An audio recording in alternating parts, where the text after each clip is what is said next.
Hello! Hola! Bonjour! Namaste! Ni hao! I am Piro the Parrot. Welcome to my home, the TransCultural Group TCG Garden. Together, we're going to embark on journeys all around the world, exploring different cultures and festivities. Please come with me.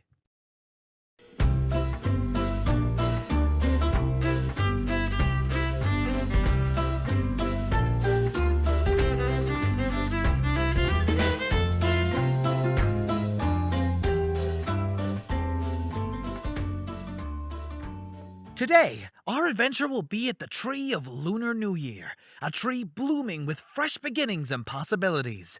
What better way to begin spring than with a celebration of new growth and vitality? We hope it shall bring the same spirit to this journey.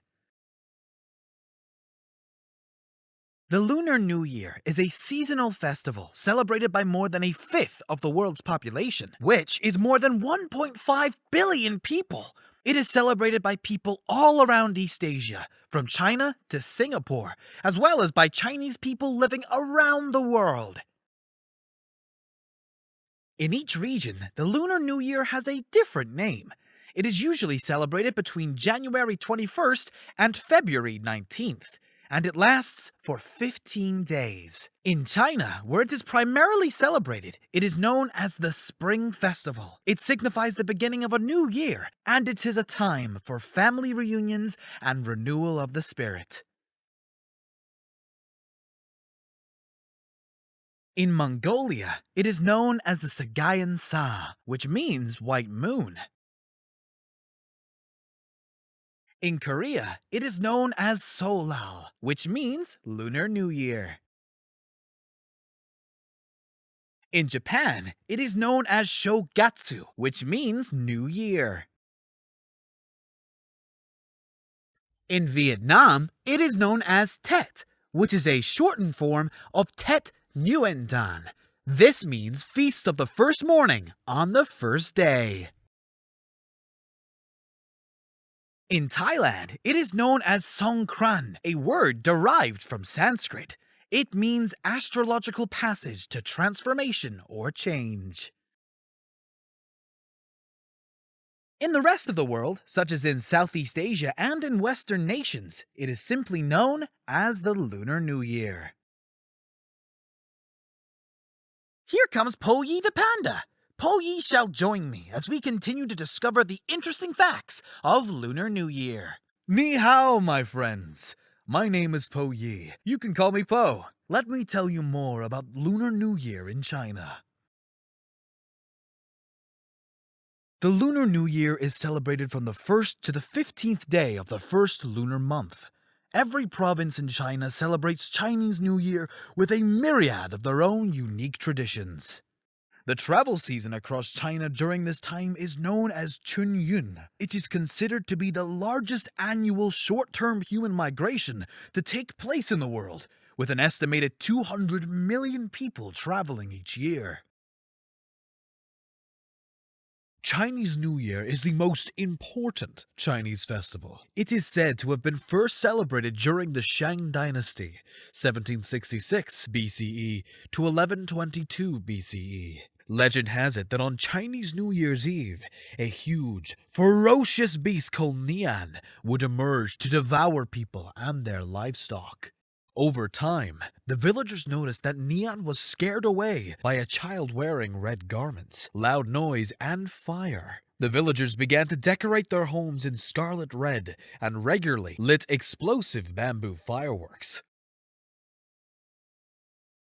The next time Nian showed up, it was scared away by these elements. Since then, it has been a Chinese New Year tradition to use red to warn off evil and bring harmony and peace. Lighting firecrackers, known as Baozi, has continued to be one of the biggest traditions today. The crackles and bangs scare not only Nian, but many other demons and ghosts as well. Chinese New Year sees the world's biggest annual fireworks usage.